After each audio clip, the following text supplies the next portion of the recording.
영양교사 수업을 만나다 여러분과 함께 하게 될 명진초등학교 교감 정호윤입니다. 반갑습니다. 영양교육은 교육과정 속에서 많은 부분을 차지하고 있습니다. 이러한 영양교육은 창의융합형 인재 육성과 창의성 교육 그리고 인성 교육에 많은 도움을 주고 있는데요. 요리 자체가 발명품이다라는 말이 있듯이 영양교육 자체가 창의성 교육에도 굉장히 도움을 주고 있습니다. 또한 혼자가 아닌 여럿이 함께 노력하고 과제를 완성하고 요리를 만들어 가면서 또 대접하고 다른 사람에게 먹이는 즐거움을 맛보는 과정 가운데서 인성교육이 절로 이루어진다고 할 수 있겠습니다.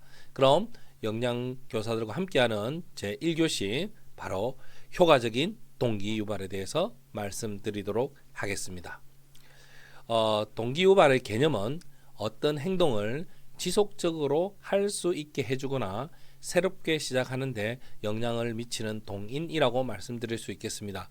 지금까지 우리가 동기유발이라고 하면 수업의 시작에서 5분 정도의 시간을 동영상이나 그림 혹은 인형극 등을 통해서 학생에게 제시해 주는 것이라고 생각하고 있다면 앞으로 동기유발의 개념을 좀 더 확대하여서 수업 전, 수업 중, 수업 후에도 지속적으로 동기유발이 이루어져야 된다는 것을 명심하면서 저의 수업을 들어주시기 바랍니다. 그럼 동기유발은 내적인 동기유발과 외적인 동기유발로 나눠볼 수 있는데 먼저 내적인 동기유발은 학습자 스스로의 자발적인 흥미나 요구에 의해서 본인의 스스로 자기주도적 학습이 가능하게 된 경우를 말씀드리겠습니다. 대부분의 경우 이런 내적인 동기유발을 갖게 되기까지는 많은 시간과 노력과 또 훈련이 필요합니다. 그러나 이와 더불어 외적인 동기유발을 살펴보면 다음과 같습니다. 인위적으로 조성이 되는 외적인 동기로서 칭찬, 인정, 그리고 타인과의 경쟁, 그리고 상과 벌 등을 통해서 외적인 동기유발을 할 수가 있는데요. 지금까지는 상벌이나 체벌 등으로 동기유발의 한 요소로 나타나고 있으나 이제 학교에서는 아동학대와 관련된 또는 정서학대와 관련된 부분에서 체벌이나 벌 등으로는 동기유발하는 것은 바람직하지 않다고 말씀드리겠습니다. 이 외적인 동기유발은 우리가 말로 하는 것도 있지만 눈빛 그리고 손짓 그리고 긍정적인 끄덕임 이런 것들을 통해서도 외적인 동기유발을 할 수가 있습니다. 동기유발에 대한 학자의 여론 중에 대표적인 것을 소개하면 켈러의 이론을 소개해 드리도록 하겠습니다.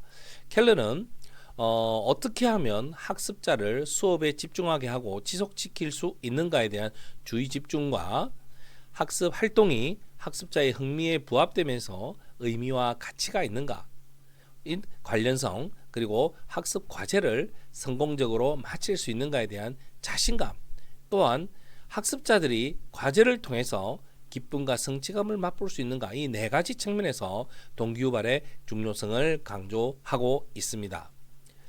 현장에서 사용하는 효과적인 동기유발 방법을 좀 더 구체적으로 알아보면 다음과 같습니다. 첫째, 본시의 학습 목표를 철저하게 인지시킨다. 두 번째, 적절한 발문과 보상을 활용한다. 셋째, 여러 가지 정보나 학습 자료를 제시한다. 이런 방법이 있겠습니다. 좀 더 구체적으로 살펴보면 동기유발은 도입부의 동기유발의 적절한 시간은 어느 정도가 될까요? 예, 선생님.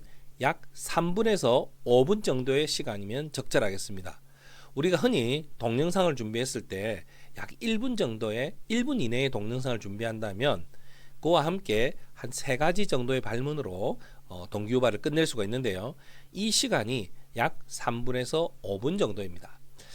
흔히 동기유발이 7분 정도 이상이 초과되면 동기유발의 효과는 상쇄된다고 알고 있으니 이 점을 유의해 주시기 바랍니다. 두 번째, 동기유발을 위하여 많은 자료가 필요할까요? 아닙니다. 한 가지 소재로도 충분합니다. 2가지 이상의 소재는 학생들의 흥미와 집중력을 떨어뜨릴 수 있는 요인이 되므로 동기유발에는 한 가지 소재로도 충분하다고 말씀드릴 수 있겠습니다. 그렇다면 동기유발의 내용은 어떻게 해야 될까요? 바로 본시의 학습에서 다룰 내용과는 중복이 되지 않는 것이 중요합니다. 왜냐하면 동기유발을 하고 난 후에 본시에서 중복이 된다면 학습의 흥미도도 떨어지지만 학습의 만족감도 또한 떨어지기 때문입니다. 그러므로 동기유발의 내용은 본시 학습에서 다룰 내용과는 절대 중복되어서는 안 되겠습니다. 동기유발 자료가 찾기가 힘들다는 선생님들의 이야기들이 많이 있습니다. 내 입에 맞는 동영상은 없습니다. 직접 만드시는 것을 권해봅니다. 예를 들면 동영상이라고 해서 유튜브에서 열심히 찾았더니 편집하는데 시간이 2시간, 또 내 마음에 들지 않아서 또 편집하고 이런 과정을 많이 겪고 있습니다. 그러지 마시고 내 입에 맞는 동영상을 직접 만들 때 사진을 찍어서 사진에 말줄임표나 다른 여러 가지 요소를 섞어서 동기유발 자료를 만들 수 있습니다. 그래서 동기유발 영상을 찾지 마시고 직접 만드시는 것을 권합니다. 학생들의 호기심을 높이려면 어떻게 할까요? 지적인 갈등을 유도하는 좋은 발문을 고민해 보시면 되겠습니다. 채소의 기능은 무엇일까요? 라는 발문보다는 만약에 세상의 채소가 한순간에 사라져 버린다면 어떤 일이 생길까요? 이 발문이 훨씬 더 학생들의 호기심을 높이는 발문이 되리라 생각합니다. 선생님들께서 동기유발 자료는 교사만 준비해야 되나요? 하는 고민이 있습니다. 가끔은 학생과 함께 준비하셔야 됩니다. 예를 들면 역할극을 준비하거나 아니면 보조자로서의 역할을 해주신 것도 동기유발에 큰 도움이 될 수 있다고 하겠습니다. 동기유발의 등장인물을 살펴보면 간혹 선생님들께서 연예인들을 동기유발 자료로 이렇게 등장하는 경우가 있는데 이 경우에는 고민이 좀 필요합니다. 왜냐하면 어떤 학생은 A라는 연예인을 너무 좋아하는데 어떤 학생은 A라는 연예인을 싫어할 수도 있기 때문입니다. 그래서 선생님이 연예인이 등장하는 동기유발 자료를 제시했을 때 학생들의 반응이 좋기도 하고 나쁘기도 하는 경우가 있다면 오히려 등장하지 않는 것이 더 바람직하지 않겠나라고 제가 조언을 해드립니다. 교사의 변신은 어떨까요? 네, 맞습니다. 아이들을 위해서 교사의 변신은 죄가 없죠. 최대한 호기심을 자극할 수 있는 그런 동기유발 자료로 변신한다면 저는 선생님의 동기유발 자료를 응원하도록 하겠습니다. 그럼 이 동기유발의 실패 요인은 무엇일까요? 바로 시간의 부족으로 인해서 많이 길어도 3, 4분 이내면 좋겠는데 너무 길게 해서 실패하는 경우가 있습니다.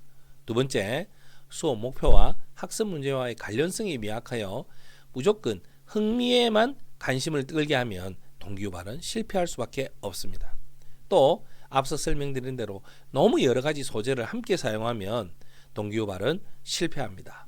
가능하면 한 가지 소재로 동기유발 자료를 삼으시면 되겠습니다.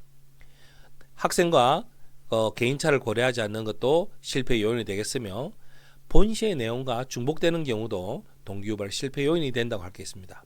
앞서 설명대로 학생 흥미 위주의 소재를 너무 자주 등장시키는 것도 동기유발의 실패 원인이 될 수 있으며 호기심이나 도전의식이 조금 미흡할 때도 동기유발은 실패할 수 있음을 명심하시기 바랍니다. 꿈을 키우는 동기유발은 학습자의 적성과 소질을 발견하고 꿈과 끼를 키우는데 땀과 열정을 쏟을 수 있도록 끊임없는 교사의 동기유발이 필요합니다. 우리는 수업 전, 수업 중, 수업 후 학생들의 동기유발을 위해서 끊임없이 노력하는 선생님이 되었으면 합니다. 오늘 1교시 이상으로 수업을 마치겠습니다. 2교시에 만나겠습니다.